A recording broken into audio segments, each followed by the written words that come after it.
All right, good morning.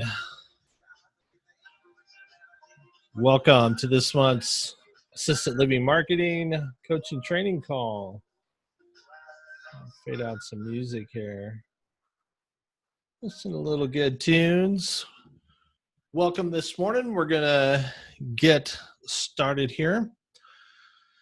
I've got one question that came up, and it's really the question of how can you get more out of all the marketing that you're already doing?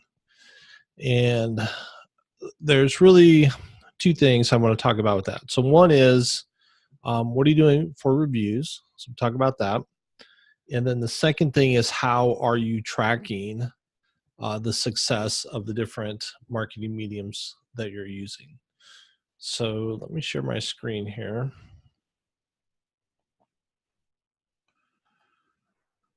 And we'll look at some things. So the very first thing that I think you have to do is make sure that you are building your reviews. So it's the number one thing that we try to get all of our clients to do. It's number one thing we talk about is building your reputation online, and that's with your online reviews. So having a really good marketing plan around reviews, how are you going to get them? How are you going to build them is super important. So the question is, does it matter? Why should I do this? Well, in just general search terms, seniors and their families are obviously using the internet, and they're doing local searches. They're online. They use the internet every day. They own smartphones. They use tablets. They use social networks. So your reputation that's out there is critically important. Almost everybody does research online about local businesses, including senior care and assisted living. Another important fact with reviews is that the whole thing with personal recommendation. So if someone gives a personal recommendation, that's trusted like 95% of the time. Most people trust an online review as just as much as a personal recommendation. So really 8 out of 10. So 80% of consumers trust an online review just as if it was a personal recommendation. So reviews are highly, highly powerful in pushing home the right message. So if you have negative reviews out there, it's not the end of the world, but you have to build those positive reviews to have more impact, to build trust faster. Obviously, reviews are easily found.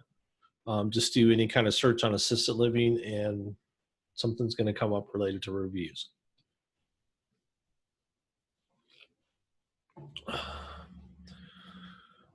So caring.com is one of the major review sites for assisted living and senior care.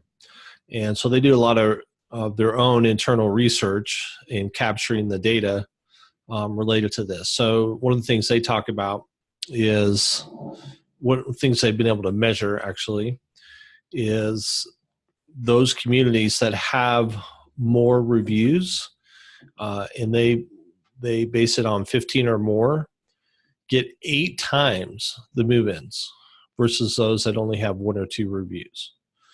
So that's a significant difference with having something that's that big of a driving factor. The real question is, how much is a review worth? So in this case, one senior living review could be worth as much as $54,000 per year. Now, I think it's worth more. I think it could be worth a lot more than that. Because if you look at the average value in terms of revenue for the average resident, so in assisted living, it's roughly 24 months. So that's basically about 2 years. If you're talking $5,000 a month, let's just pick a number. as that. Now we're talking 60,000 the first year, 60,000 the second year. So you're talking $120,000 in potential revenue for one resident. So 54,000 might be actually a low number in terms of its overall value and what it brings.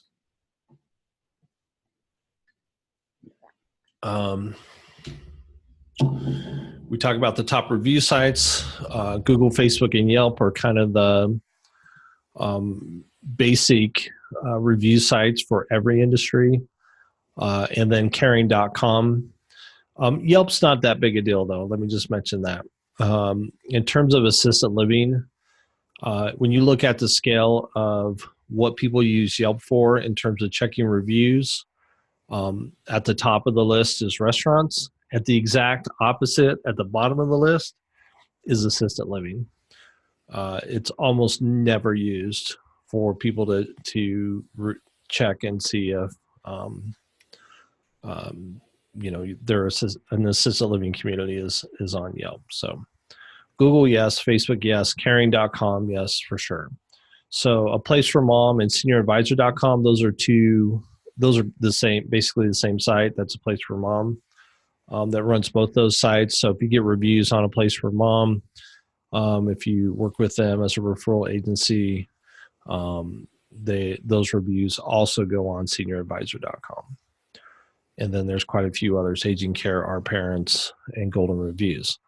The two areas that people miss is on the other side of it in terms of your team and employees and your staff is Indeed.com and Glassdoor.com. Oftentimes those are not being watched and measured to see how reviews are doing on there. And that can be important as well in terms of developing your staff and growing your staff and maintaining your staff. And getting LinkedIn recommendations for all the key leadership at your communities is important as well, so that people can see your leaders in your community as leaders and getting positive recommendations for them as part of that. A couple of things that we look at, key points: recency, frequency, proximity. So how recent are you? How frequent are you? These are factors that Google looks at to create that proximity. How close? So there's the factor of how close is the person that's searching. That's the number one factor that determines that. And actually, on this next slide, it's a little fuzzy, isn't it? So the number one factor is distance from center of search. So how far away is the person searching on their mobile or desktop? How do they rank otherwise? And then everything else is really about reviews. How many reviews? How many reviews with the right keyword? How many reviews haven't been responded to? Average number of yearly reviews, average number of reviews with likes. So you can actually like a review. Someone can go, oh, that was a good review, and actually like it. So that's kind of an upvote for the review itself. So those are really the key factors, and this is all from a national company that does a lot of work with local brick and mortar type businesses. But the reviews is significant in terms of its impact overall.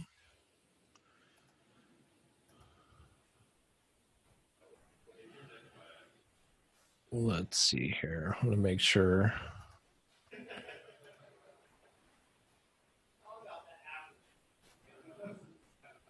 Okay. And then the quality of the review. So quality is definitely a big factor as well.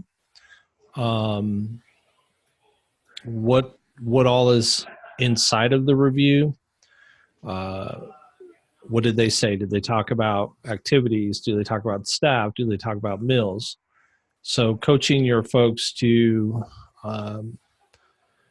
give you better reviews is important. So the challenge with this, why you need to work on it and focus on it, is because stuff happens. So I had this person that left a review for a business, one of my clients. And actually, it was somebody that was saying they saw somebody say something about their business who said they worked there. It turned out that they didn't, but she was, talking about contacting social services and all that kind of stuff. So I was able to have a conversation with this Pepper London, which is not a real name, by the way, and was able to clear that up. But it was clearly a misunderstanding, and that kind of stuff can happen. The other kind of misunderstandings are things like this. This guy left a 1-star review for one of my clients. It was pretty random. He says, I was walking by the facility when one of the employees almost hit me. Black hair, really skinny. It kind of looked like an ex-girlfriend of mine, but she wouldn't have any business in a care center since she can't even take care of her kid. Bottom line, make sure your employees can drive. I mean, this is so random. Has to not make any sense at all with anything. So that kind of stuff can happen. So it's bad enough that you got to deal with actual real negative reviews. You got some of this stuff that happens as well. The other factor is that good reviews are waiting to happen. Typically, 90% of consumers use online reviews, while only 6% actually write reviews. So we need to be asking and actively pursuing those reviews. So that's a little bit about the reviews piece that I wanted to talk about on this call. So the other piece of this, get over here so I can do this and get back to my camera. Other forms of advertising that you may do. So this is a Seniors Blue Book.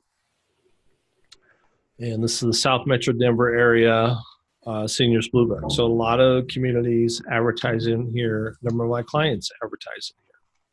So here's one of my clients, Lighthouse Assisted Living. They've got a full page ad in this book. So the thing I want you to notice though is, and you wouldn't know this, but what we encourage our clients to do is to track their other efforts and what other advertising they're doing. So if they advertise in any kind of publications, print publications, you send out postcards, you do any other form of marketing or advertising, you need to have good online reviews. The second thing is being able to track it and monitor how well that particular medium is working for you. So what we actually have set up for them is a tracking phone number. So this tracking phone number is specifically related to this Blue Book and this issue.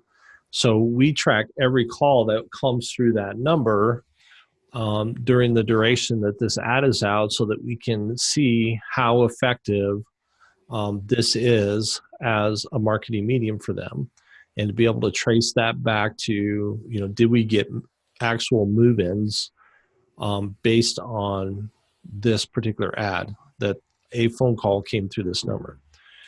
We also use a different domain. So we don't use a regular domain. We use this domain so that people hopefully will type that in, and we're able to track that in the Google Analytics as traffic that came based on this domain. So we're also able to then track that web traffic specific to this particular ad in this particular publication.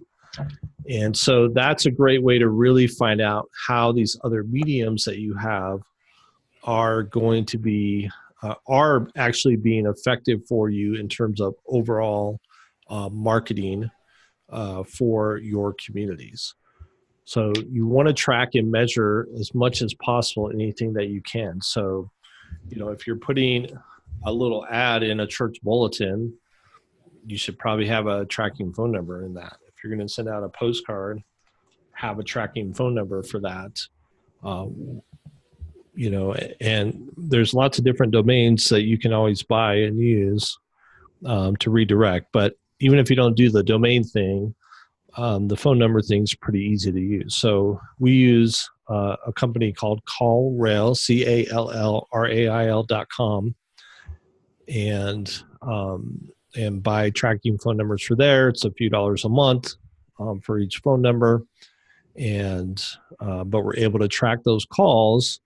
The call still gets directed to the main phone number, but we actually record the calls so that we can go back and check and find out if this was a good lead or a qualified lead or not. So those are the two main areas if you want to make your regular marketing more effective. How do you make it more effective? One, have great online reviews, and two, make sure you find ways to track it.